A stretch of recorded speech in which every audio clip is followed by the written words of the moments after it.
ओम साईराम. अनंत कोटी ब्रह्मांड नायक राजाधिराज योगीराजे परब्रह्म श्री सच्चिदानंद सद्गुरू शिर्डी ग्रामनिवासी श्री साईनाथ महाराज की जय. साई भक्तांनो, आज साईबाबा तुमच्या हृदयाला स्पर्श करणारा एक अत्यंत महत्त्वाचा संदेश देत आहेत.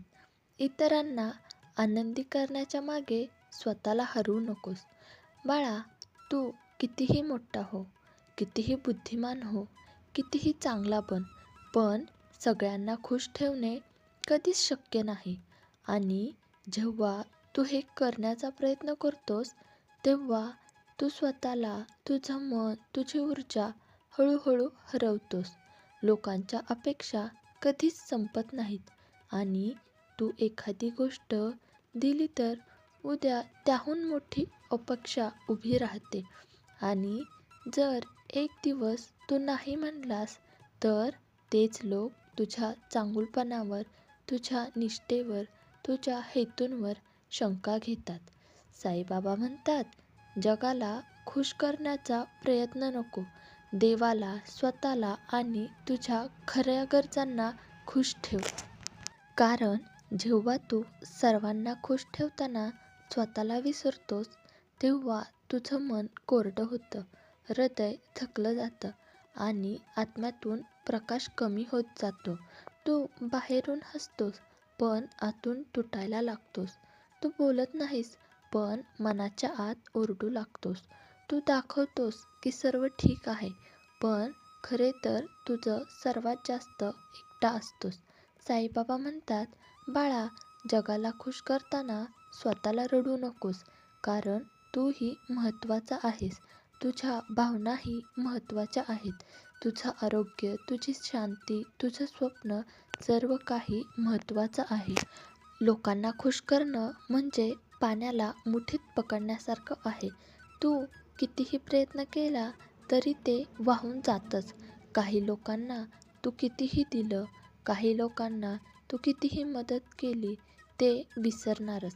काही लोकांवर तू कितीही प्रेम दाखवलं तरी त्यांच्या तोंडात तक्रार राहणारच.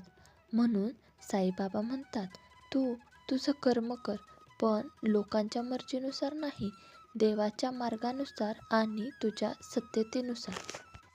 स्वतःला हरवू नये यासाठी साई म्हणतात, तू नाही म्हणायला शिक. लोकांना न आवडलं तरी हरकत नाही. तुझी शांती जपणं जास्त महत्त्वाचं आहे. तू तुझा वेळ जप. तू थकलेला असताना जगासाठी काम केलेस तरी उपयोग नाही. पहिलं कर्तव्य स्वतःवर असतं. मनातील भावनेला आधार दे. तुला खरोखर काय हवं आहे हे समजून घे. फक्त लोकांची अपेक्षा पूर्ण करण्यासाठी स्वतःला मोडू नकोस. साईंवर श्रद्धा ठेव. जगाचा आधार न मिळाल्यास चालेल, पण बाबांचा हात जर तुझ्या पाठीशी असेल ना, तर संपूर्ण जग तुझ्या विरोधात गेलं तरी तू जिंकशील. साई म्हणतात, स्वतःला प्राधान्य देणं स्वार्थ नाही, ते आत्मसन्मानाची पहिली पायरी आहे. तू स्वतः आनंद असशील तरच तू जगाला आनंद देऊ शकशील. तू स्वतः शांत असशील तर घरात आणि नात्यात शांतता राहील. तू स्वतः प्रेमाने भरलेला असशील तर तुला जगात प्रेम परत मिळेल.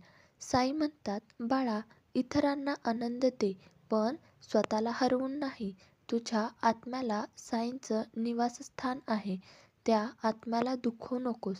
तू जगाला काही नाही दिलं तरी चालेल, पण स्वतःला दे. शांती, प्रेम, आदर आणि आनंद उरलेलं मी सांभाळतोच. ओम साईराम.